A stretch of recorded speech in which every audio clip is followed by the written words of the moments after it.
Hello नमस्कार, मैं doctor Rajneesh Kumar आप सभी का एक बार फिर से हार्दिक स्वागत करता हूं।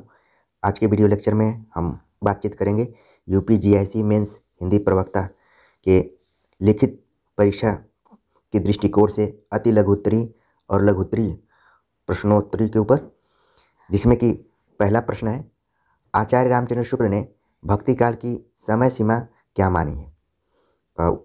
उत्तर देने से पहले मैं बताना चाहूँगा कि इससे पहले मैंने आदिकाल से संबंधित जितने भी अति लघु उत्तरीय और लघु उत्तरीय प्रश्न होते हैं सब पर बातचीत कर ली है। और एक तरीके से आप देख रहे होंगे कि पैरेलल आप इस चैनल पर हिंदी का गद्य साहित्य और हिंदी का काव्य साहित्य दोनों पढ़ रहे होंगे। पहला प्रश्न था, आचार्य रामचंद्र शुक्ल ने भक्ति काल की समय सीमा क्या मानी है। तो आचार्य रामचंद्र शुक्ल ने भक्ति काल की समय सीमा संवत 1375 से संवत 1700 मानी है, यानी कि ईस्वी में इसको कन्वर्ट करेंगे तो 1318 से 1643 ईस्वी होता है।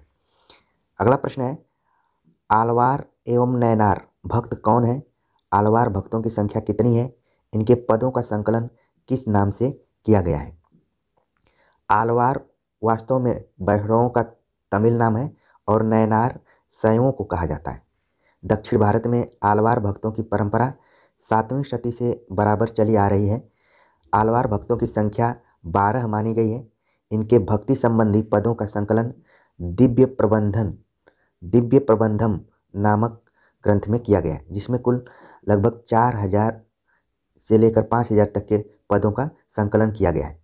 तो ये जो दूसरा प्रश्न था परीक्षा के दृष्टिकोण से ऑब्जेक्टिव यानी कि यूपी टीजीटी पीजीटी की दृष्टि से भी इम्पोर्टेंट है।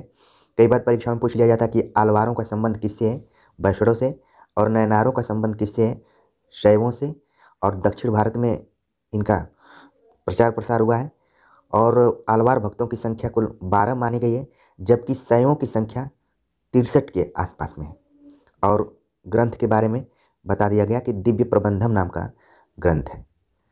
अगला प्रश्न है, आचार्य रामचंद्र शुक्ल ने भक्ति आंदोलन के उदय के क्या कारण बताए हैं। आचार्य रामचंद्र शुक्ल के अनुसार दक्षिण भारत से आती हुई भक्ति की धारा को उत्तर भारत की राजनीतिक परिस्थितियों ने फैलने का सुअवसर दिया। पराजित, हतदर्प एवं निराश हिंदू जनता के लिए भगवान की शक्ति और करुणा की ओर ध्यान ले जाने के अतिरिक्त दूसरा मार्ग ही नहीं था।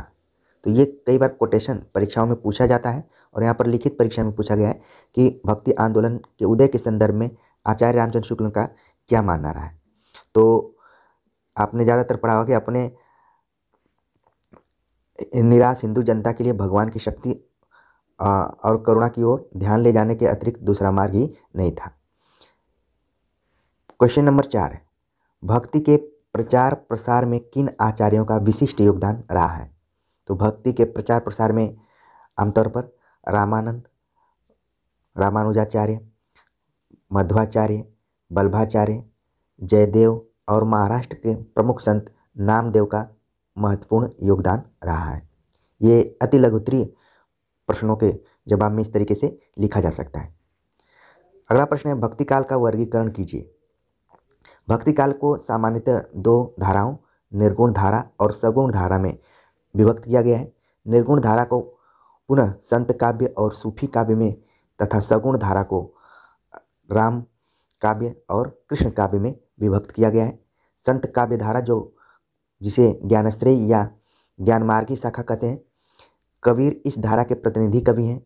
सूफी काव्य को प्रेमाश्रयी शाखा भी कहते हैं, इसके प्रतिनिधि कवि जायसी हैं।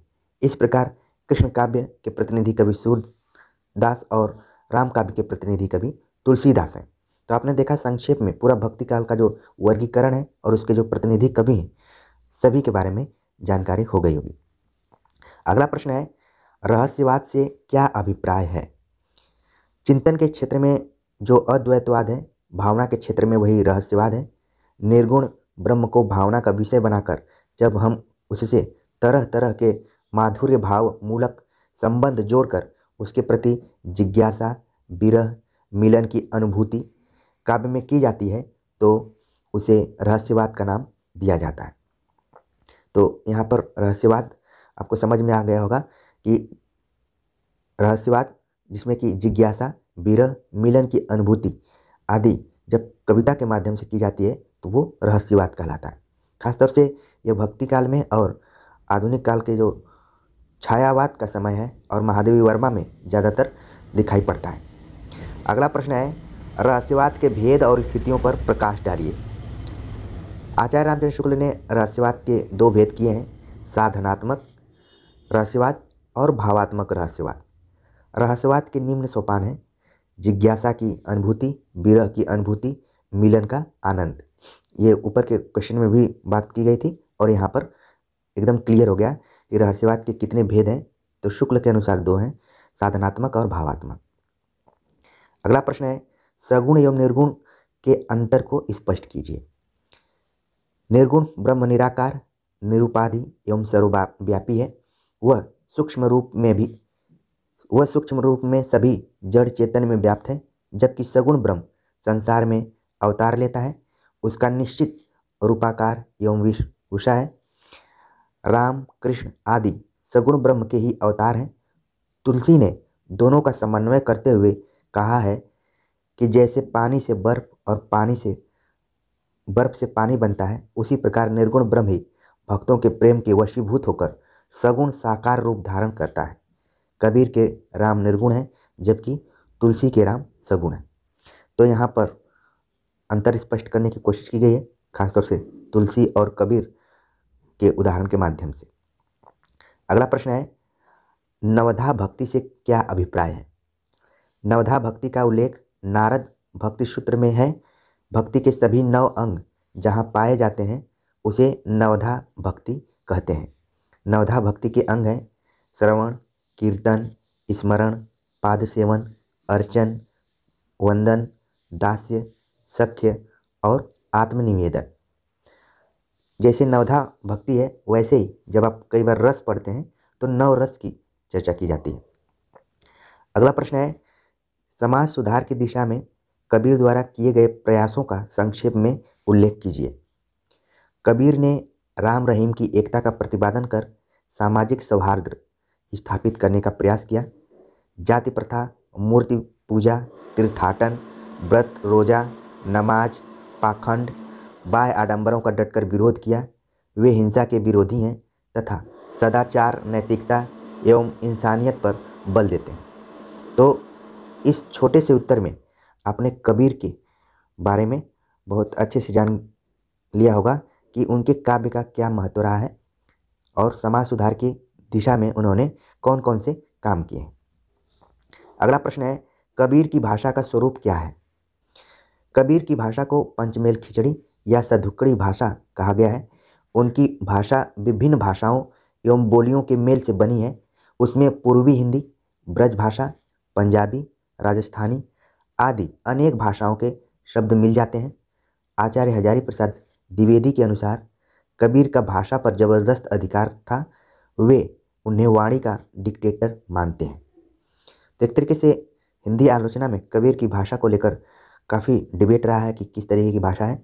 कई आलोचकों ने कबीर की भाषा को भोजपुरी सिद्ध किया है और एक तो मेरे क्लासमेट ही थे जेएनयू में, उन्होंने कबीर की भाषा पर बहुत लंबा चौड़ा शोध किया है। लगभग 600 से 700 पेज में उन्होंने अपना पीएचडी लिखा और कबीर की भाषा को बताते हुए अंततः सिद्ध किया कि भोजपुरी है, न पंचमेल खिचड़ी है, न सधुकड़ी है, बल्कि भोजपुरी है। क्योंकि बनारस के आसपास उनका जन्म हुआ था और उसी के हिसाब से आलोचक अपने अपने पक्ष में कबीर की भाषा को रखने की कोशिश करते हैं।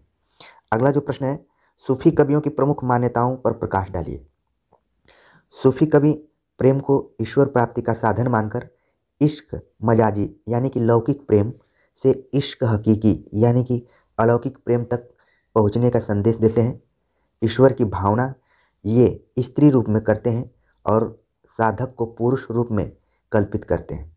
जैसे कि पद्मावत में रत्नसेन साधक पद्मावती ईश्वर को पाने के लिए प्रयासरत दिखाया गया है।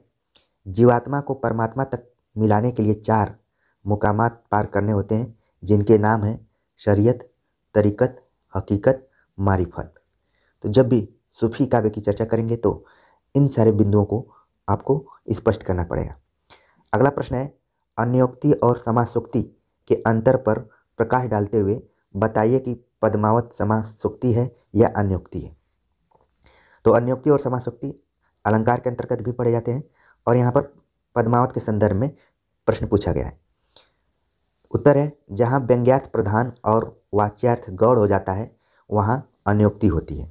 अंतर आप ध्यान में रखिए कि जहाँ व्यंग्यार्थ प्रधान और वाच्यार्थ गौण हो जाता है वहाँ अन्योक्ति होती है, तथा जहाँ वाच्यार्थ प्रधान और व्यंग्यार्थ गौण होता है वहाँ समासोक्ति होती है। डॉक्टर राम कुमार वर्मा और आचार्य हजारी प्रसाद, आचार्य रामचंद्र शुक्ल पद्मावत को समासोक्ति ही मानने के पक्ष में हैं। ठीक है, तो जब शब्द शक्तियों को आप पढ़ेंगे तो उसमें वाच्यार्थ, लक्ष्यार्थ, व्यंग्यार्थ इत्यादि शब्दों का प्रयोग होता है। उसी के आधार पर अन्योक्ति और समासोक्ति क्या है यहाँ पर क्लियर हो गया होगा। और पद्मावत की जहाँ तक बात है तो राम कुमार वर्मा और रामचंद्र शुक्ल दोनों ने इसे समासोक्ति माना है। अगला प्रश्न है, पद्मावत की प्रतीकात्मकता को स्पष्ट कीजिए। पद्मावत में दी गई कुछ पंक्तियाँ इसके प्रतीकों को स्पष्ट करती हैं। यद्यपि डॉक्टर माता प्रसाद गुप्त, वासुदेव शरण अग्रवाल इन्हें प्रशिक्ष ही मानते हैं। इन पंक्तियों के आधार पर पद्मावत के प्रतीक इस प्रकार के हैं: तन चित्तौड़, मन राजा रतन सेन, हृदय सिंघलदीप, बुद्धि पद्मावती, गुरु हीरामन, तोता संसार नागमती, शैतान राघव चेतन और माया के रूप में आया है अलाउद्दीन। ठीक, तो ये जो पद्मावत में प्रतीक स्पष्ट किए गए हैं अलग अलग चरित्रों के माध्यम से, उन्हीं पर आधारित ये प्रश्न था।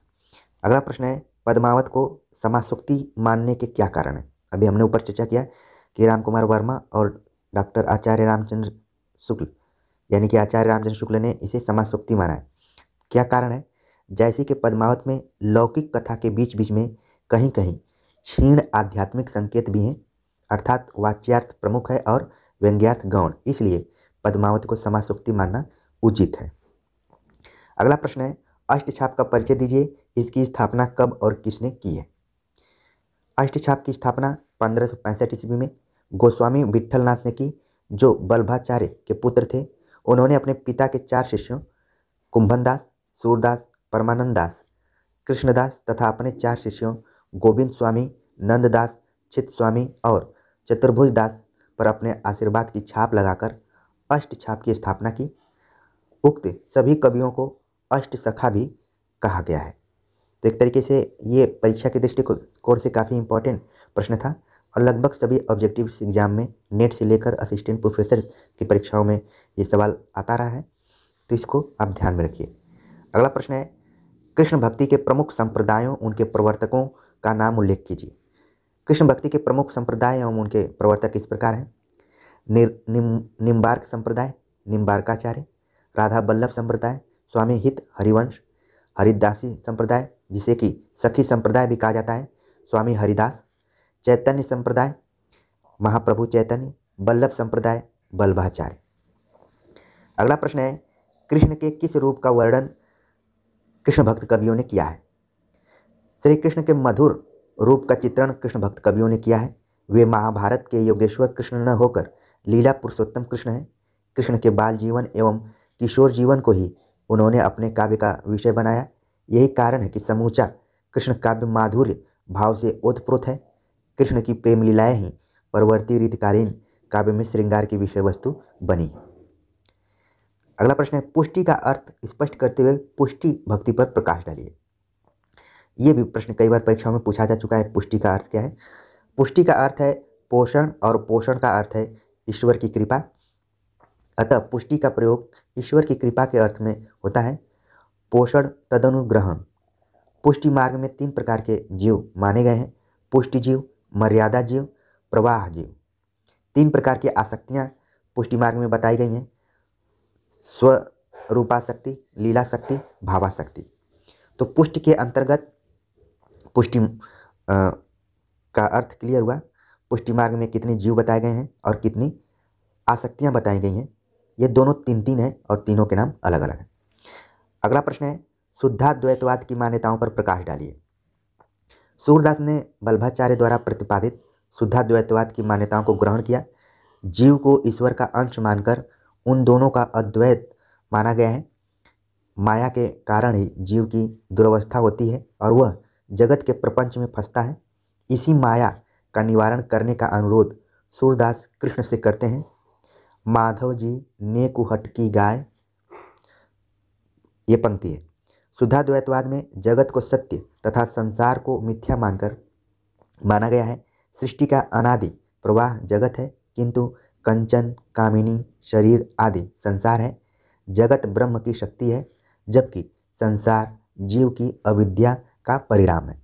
तो इसमें कुछ जो भी शब्द यूज किए गए हैं थोड़ा सा दार्शनिक रूप में, जगत, संसार, मिथ्या, ठीक है, अविद्या, ये सब फिलॉसफी के वर्ड हैं। अगला प्रश्न है, सूरदास की भक्ति के स्वरूप पर प्रकाश डालिए। सूरदास की भक्ति पुष्टि मार्गी है। प्रभु के प्रति सख्य भाव रखने से उनकी भक्ति सख्य भाव की भक्ति कही जाती है, यानी कि सखा भाव रखने से उनकी भक्ति सख्य भाव की भक्ति कही जाती है। उनकी भक्ति को रागा अनुरागा भक्ति भी कहा जाता है, जिसमें कर्मकांड के स्थान पर माधुर्य भाव की प्रबलता है। पुष्टि मार्ग में दीक्षित होने के बाद सूरदास ने जो पद रचे वे प्रेम लक्षणा भक्ति से संबंधित हैं। कई बार ऑब्जेक्टिव एग्जाम में ये प्रश्न पूछा गया है कि सूरदास की जो भक्ति भावना है किस तरह की है, तो ध्यान में रखिए कि सख्य भाव की भक्ति भावना है। भक्ति काल के जितने भी कवि हैं सबकी कोई ना कोई भक्ति भावना है, जिसमें कि मुख्य रूप से तुलसीदास की दास्य भावना, सूर की सख्य भावना, मीरा की माधुर्य भावना, ठीक है। अगला प्रश्न है, आचार्य रामचंद्र शुक्ल ने सूरदास के वात्सल्य वर्णन पर क्या टिप्पणी की है। आचार्य रामचंद्र शुक्ल ने सूरदास के वात्सल्य वर्णन पर टिप्पणी करते हुए कहा है, बाल सौंदर्य एवं स्वभाव के चित्रण में जितनी सफलता सूर को मिली है उतनी अन्य किसी को नहीं। वे अपनी बंद आंखों से वात्सल्य का कोना कोना झांक आए हैं। आगे होने वाले कवियों के श्रृंगार और वात्सल्य की उक्तियां सूर की झूठी सी जान पड़ती हैं। वात्सल्य रस का सम्राट भी माना जाता है सूरदास को, और उनके विषय में आचार्य रामचंद्र शुक्ल की यह प्रमुख उक्ति रही है। अगला प्रश्न है, आचार्य रामचंद्र शुक्ल ने सूरदास के भ्रमर गीत में उपलब्ध भावुकता एवं वाक विदग्धता पर क्या टिप्पणी की है। आचार्य रामचंद्र शुक्ल के अनुसार सूर के भ्रमर गीत में जितनी सहृदयता एवं भावुकता है उतनी ही चतुरता एवं वाक विदग्धता भी है। तो ये छोटा सा उत्तर था। अगला प्रश्न है, सूरदास की गीत योजना की प्रमुख विशेषताएं क्या हैं। सूरदास के पद विभिन्न राग रागनियों में गाए जा सकते हैं। गीति काव्य के लिए आवश्यक उपादान गेयता, कोमलकांत मधुर पदावली, आत्माभिव्यंजन, भाव प्रवणता, मधुरता एवं संक्षिप्तता होनी चाहिए, जो कि सूरदास के पदों में उपलब्ध होती हैं। ये प्रश्न इंटरव्यू के दृष्टिकोण से भी इम्पॉर्टेंट है। अगला प्रश्न है, गोस्वामी तुलसीदास की भक्ति भावना की विशेषताएं क्या हैं। गोस्वामी तुलसीदास की भक्ति दास्य भाव की है। उसमें नवधा भक्ति, श्रवण, कीर्तन, पाद सेवन, अर्चना, वंदना, दास्य, सख्य, नाम स्मरण और आत्मनिवेदन का पूर्ण स्वरूप दृष्टिगोचर होता है। शरणागति के 6 प्रकार, विनय की 7 भूमिकाएं एवं 11 आसक्तियों का उल्लेख भी उसमें मिल जाता है, ठीक है। तो कई बार एग्जाम में पूछ लिया जाता है शरणागति कितने प्रकार का है, 6, विनय कितने हैं, 7 इसकी भूमिकाएं हैं, और आसक्तियों की संख्या 11 है। तो इनको भी दिमाग में रखिए। अगला प्रश्न है, विनय की 7 भूमिकाओं के नाम लिखिए। विनय की 7 भूमिकाओं के नाम हैं दैन्य, मानमरसता, भय दर्शना, भर्त्सना, आश्वासन, मनोराज्य, विचारणा। तो ये विनय की 7 भूमिकाएं हैं। आमतौर पर आप भर्त्सना शब्द का ज़्यादा सुनते होंगे, आश्वासन का भी नाम सुने होंगे, ये दोनों अभी भी प्रयुक्त होते हैं। अगला प्रश्न है, 11 आसक्तियाँ क्या हैं या फिर कौन कौन सी हैं। 11 आसक्तियों के नाम हैं रूपासक्ति, कांताशक्ति, तन्मयता शक्ति, परम विरह शक्ति, शरणागत वत्सलता, स्मरण शक्ति, गुण महात्म्य शक्ति, पूजा शक्ति, दार्शा शक्ति, सख्या शक्ति और आत्मनिवेदना शक्ति। अगला प्रश्न है, शरणागति के 6 प्रकार कौन से हैं? शरणागति के 6 प्रकार हैं: अनुकूल का संकल्प, प्रतिकूल का त्याग, गोप्तित्व वरण, रक्षा का विश्वास, कारुण्य और आत्मनिक्षेप। ये शरणागति के प्रकार हैं। अगला प्रश्न है, आचार्य रामचंद्र शुक्ल ने तुलसी की भक्ति की पद्धति की सबसे बड़ी विशेषता क्या मानी है? आचार्य रामचंद्र शुक्ल ने तुलसी की भक्ति पद्धति की सबसे बड़ी विशेषता मानी है उसकी सर्वांग पूर्णता। ऑब्जेक्टिव प्रश्नों की दृष्टि से भी ये काफ़ी इंपॉर्टेंट आंसर है कि शुक्ल जी ने तुलसी की भक्ति पद्धति की सबसे बड़ी विशेषता मानी है सर्वांग पूर्णता। जीवन के सब पक्षों के साथ उसका सामंजस्य है, न उसका कर्म या धर्म से विरोध है न ज्ञान से। धर्म तो उसका नित्य लक्षण है। तुलसी की भक्ति को धर्म और ज्ञान दोनों की रसानुभूति कह सकते हैं। अगला प्रश्न है, तुलसी लोकनायक थे, इसका क्या तात्पर्य है? आचार्य हजारी प्रसाद द्विवेदी के अनुसार लोकनायक वही हो सकता है जो समन्वय कर सके। तुलसीदास महात्मा बुद्ध के बाद भारत के सबसे बड़े लोकनायक थे। उनका संपूर्ण काव्य समन्वय की विराट चेष्टा है। तो ये अलग अलग आलोचकों ने भी तुलसी के लोकनायकवादी होने की बात कही है। ठीक है, तो इसका एक छोटा सा आंसर यहाँ पर था।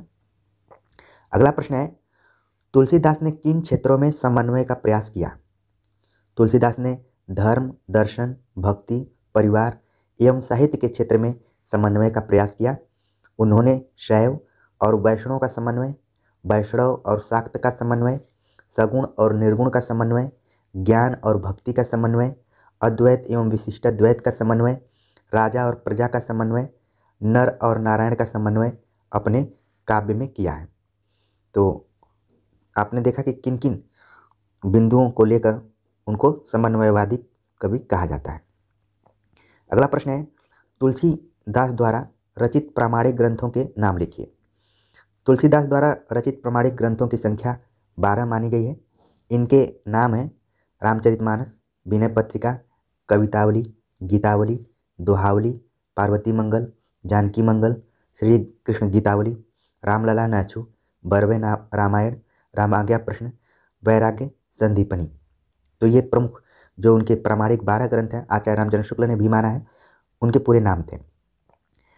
अगला प्रश्न है, रामचरितमानस की रचना कितने समय में और कहाँ हुई? आचार्य रामचंद्र शुक्ल के अनुसार रामचरितमानस की रचना 2 वर्ष 7 माह 26 दिन में हुई और विक्रम संवत 1631 में, यानी कि ईस्वी में इसको बदलेंगे तो 1574 ईस्वी में प्रारंभ होकर विक्रम संवत 1633 यानी कि 1576 ईस्वी में पूरा हुआ। इसकी रचना अयोध्या, काशी, चित्रकूट में हुई। तो ये काफ़ी इम्पोर्टेंट क्वेश्चन था और उसका जो उत्तर है ये आपके सभी परीक्षाओं के दृष्टिकोण से इम्पोर्टेंट है कि रामचरितमानस 2 वर्ष 7 माह 26 दिन में कंप्लीट हुआ, 1574 से शुरू होकर 1576 में, और रचना इसकी 3 जगहों पर हुई है, अयोध्या, काशी एवं चित्रकूट में। अगला प्रश्न है, रामचरितमानस के कांडों के नाम लिखिए। रामचरितमानस में कुल 7 कांड हैं जिनके नाम हैं बालकांड, अयोध्याकांड, अरण्यकांड, किष्किंधाकांड, सुंदरकांड, लंकाकांड और उत्तरकांड। इस तरीके से 7 कांडों का हमने नाम देख लिया। तो आज के वीडियो लेक्चर में हमने लिखित परीक्षा के दृष्टिकोण से अति लघुत्तरीय, लघुत्तरीय उत्तरों को कैसे लिखें और भक्तिकाल को केंद्र में रखा था। तमाम तरीके के जो प्रश्न बनते हैं उनको ध्यान में रखते हुए एक कलेक्शन तैयार किया गया था। आप सभी को कैसा लगा कमेंट्स कर जरूर बताइए। ये जो प्रश्नोत्तरी है ये आपके बीए और एमए के बच्चों के दृष्टिकोण से भी इम्पॉर्टेंट है। तो कमेंट्स कर बताएं कि आप सभी को ये लेक्चर कैसा लगा। मिलते हैं एक नए टॉपिक के साथ, तब तक के लिए